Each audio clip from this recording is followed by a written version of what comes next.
Sveiki! Šiandien Lietuvos gatvėse ir skersgatviuose praeiviams užduosime labai netikėtą klausimą. Ką žinote apie Lietuvos žemės ūkio universitetą?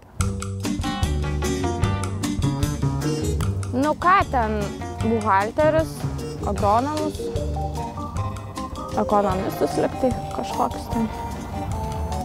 Malonu, kad žmonės žino mūsų absolventus, agronomijos, apskaitos studijas, jos tikrai yra gyvenimo patikrintos, bet mūsų studijos yra žymiai platesnės. Jos aprėpia 3 mokslų sritis – biomediciną, technologijų mokslus, socialinius mokslus, iš viso 13 studijų krypčių.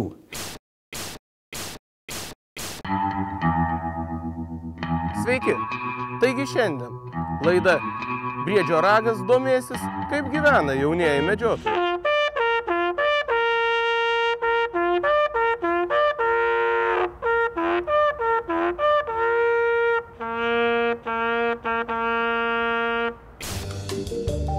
Gražus miestelis.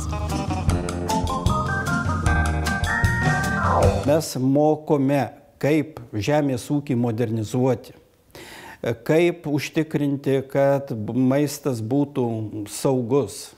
Mokom, kaip užtikrinti, kad maistas būtų ekologiškas. Man atrodo, ten kažkas panašaus į kaziuko mugės vyksta. Mūsų studijų lygmuo yra universitetinis, žymiai aukštesnis, negu kad tik tai arti, sėti ir panašiai.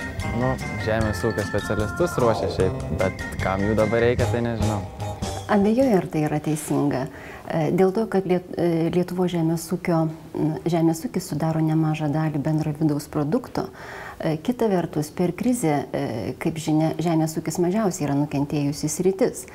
Be to, kaip rodo mūsų absolventų įsidarbinimas, jie yra tikrai paklausus darbo rinkoje. Ir apie 70–80% mūsų absolventų įsidarbina būtent pagal specialybę. Tai yra tikrai labai neblogi rodikliai. Ir jie dirba labai įvairiose srityse, tiek privačiam, tiek valstybiniam sektoriui.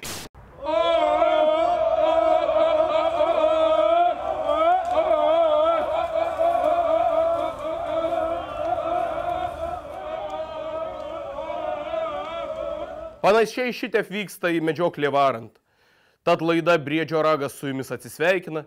Nei plauko jums, nei tauko. O dabar mūsų laidos pirmūnų atsakymas.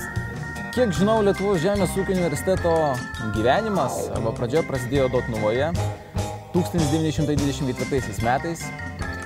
Vėliau jis persikėlė netoli Kauno į Akademijos miestelį ir prasidėjo tikrasis, galima sakyti, Lietuvos žemės ūkio universiteto gyvenimas, kuris tęsiasi iki šiol.